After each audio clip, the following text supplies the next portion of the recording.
Hello everyone, happy Friday night. I hope you are having a wonderful end to your week, and for me, started the school holidays now, so this is going to be a fun couple of weeks at home with the kids.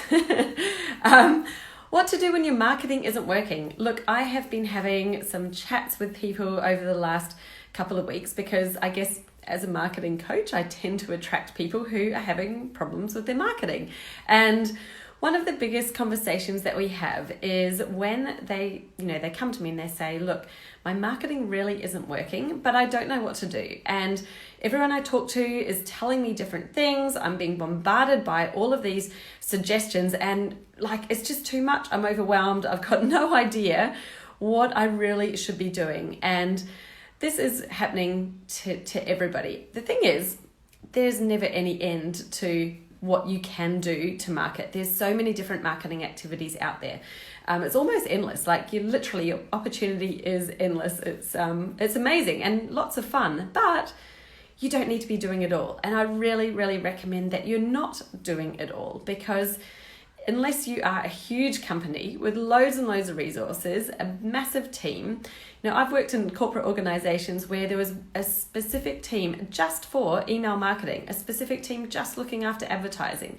If you are a small business like mine and it's really you and maybe a few VAs or support staff, you should not be doing loads and loads of different activities.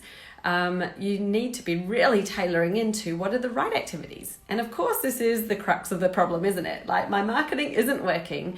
So what should I actually be doing?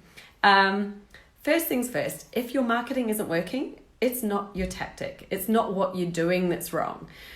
More than likely, it's what's not there below the surface. And this comes down to your strategy. So what you should do is not stop and look at something new, like I need to learn a new skill or I need to go out there and start doing a new activity that I'm not already doing. Please don't do that, because when you do try a new activity to see whether that one's going to work, but you're using the same strategy and you're coming to it with the same messaging, the same kind of strategy that you're using right now, you're really going to get the same results, because it's not really the tactic that is the problem. It's not how good you are at doing your emails or whether whether your Facebook ads have been done right, all of those things. It's actually your messaging. I've seen some businesses with what would look like not super professional marketing, but their messaging is excellent and they're talking to the right people with the right message. And that's all that counts. That is what makes your marketing work. That's what gets the sale. So I like to think of it a bit like, say if you're like me, I'm not a fishing expert. So if I decided one day I wanted to catch some fish and I go down to the beach and I see a guy there fishing, I could think, okay, well, I see he's just got a fishing rod and he's fishing off the beach. Then that's all I've got to do to catch some fish. But what I don't see is all of his knowledge and the strategy that has gone into it. He knows, or she, if it's a lady, but she knows when is the right time to go fishing, what time of day, what sort of tides, maybe the moon comes into it, what the fish like to eat. So obviously your bait's going to come into it.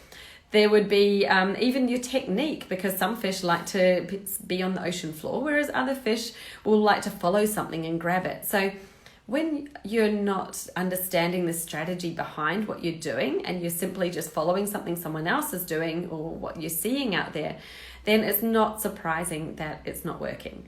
So what you really need to do is slow down to speed up. So take a step back. It's okay. If it's not working, it's not about, you need to post more often or anything like that. Maybe you're even posting so much that your audience don't understand, they're just hearing from you so often that they're it's becoming like wallpaper. It's like, you're always there. I'm always seeing it. I'm now not seeing it because I'm seeing so much of it.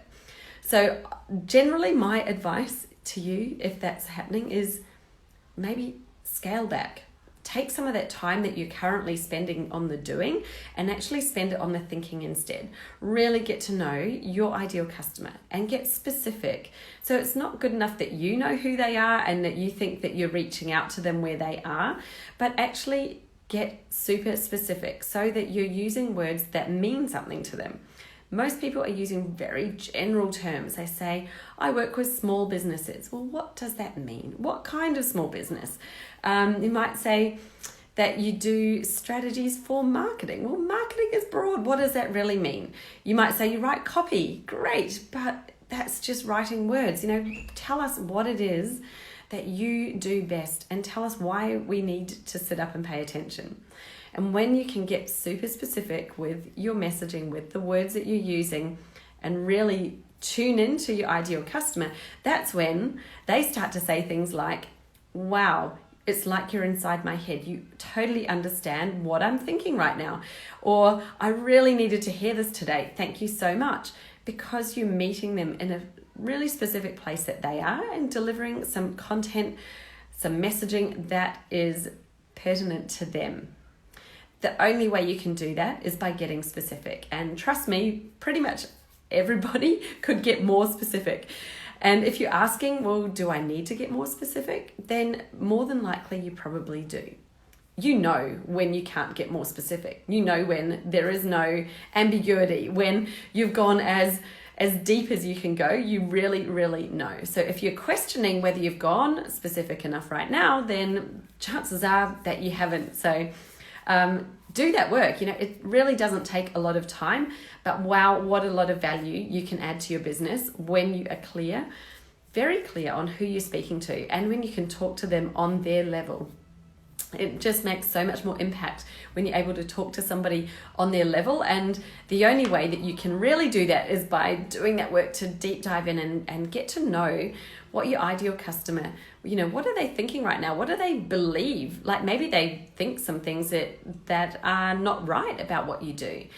So talking to them about maybe your solution it's not even meeting them where they are, because they might already have a belief around it that's preventing them from listening to you in the first place. So when you can do a bit of work to get deep on, really who that customer is and what they're thinking right now, what do you want them to be thinking instead? And you can start to talk to them and help them to take that progression towards the place where they're ready to buy from you. That's when your marketing starts working. It doesn't happen. It's not about your tactics. Please stop looking for the magic pill in the tactics. It's not about how many times a day you post. It's not about working the algorithm. It's not about all of those things. The tactics are great, but they work when you know what you're saying and you know who you're saying it to. So that's my advice for you today. I hope you have a lovely Friday night and enjoy your weekend with your family. I know I'm going to be enjoying my weekend with my family, and I think I've got a pizza in the oven right now, so I better head off and get it out for the kids before it burns the house down. But thank you so much for joining me tonight. It's been awesome to have you live or on replay if you're catching me on the replay. Hope you have a lovely day wherever you are. Bye.